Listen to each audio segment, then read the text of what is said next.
Doraemon pulled out a super armor, but Nobita couldn't see a trace of it. Doraemon told him this armor could only be seen by smart people, and it only worked when worn by smart people. Nobita immediately lied that he could see it, and praised how majestic it looked. The next moment, Nobita took the armor and put it on himself. Just as Doraemon was about to explain further, Nobita had already decided to confront those who had bullied him before. When Doraemon began to tell the story of the Emperor's new clothes, Nobita had vanished, but Nobita still harbored doubts about the armor he wore. Shizuka happened to walk by. Nobita immediately asked her if the armor looked cool. Shizuka thought he was referring to the armor in the shop behind him. Receiving an affirmative answer, Nobita jumped up excitedly. The next moment, a baseball flew toward Nobita. Just as it was about to hit him, a branch fell and blocked the ball. Nobita felt disappointed he hadn't gotten to use the armor. The puppy hit by the baseball charged at Nobita. He showed no fear whatsoever. At the critical moment, the puppy was called back by its owner for dinner. Nobita felt utterly disappointed, still unable to experience the armor's power. But he wasn't sure if his IQ could even activate the armor. Just as he passed by his neighbor's house, he spotted two kids playing baseball. Nobita immediately wanted to test it out. The kids were so stunned by Nobita's words, they dared not move. Nobita stuck his head out for the kids to hit. Even after being struck on the head with a bat, Nobita felt no pain. He was utterly convinced he truly wore the armor. Only after Nobita left did the kids reveal the bat was made of plastic. Yet Nobita was already primed for revenge. When the heavy object on the truck was about to hit him,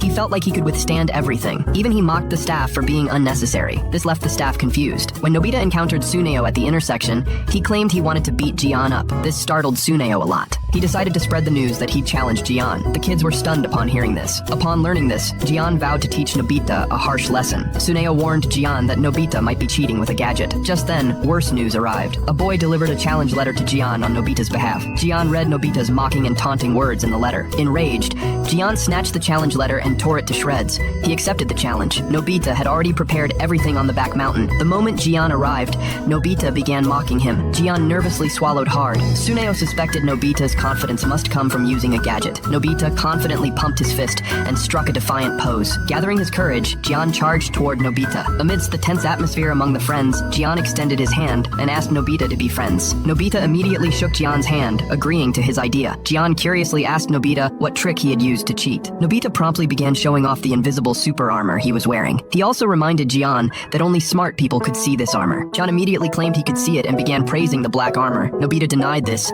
stating he wore golden armor instead. Gian hastily covered his eyes, exclaiming he'd been blinded. Nobita removed his armor and placed it on Gian. Gian looked utterly satisfied. Then Nobita pulled out a stick to demonstrate the armor's power. He reminded Gian that the armor only worked when worn by intelligent people. Nobita raised the stick and struck Gian hard on the head. The next moment, a large bump appeared on Gian's head. Gian could only endure the pain and claim he felt nothing. By the time Doraemon arrived, Gian had been knocked unconscious on the ground. Finally, Doraemon whispered the truth.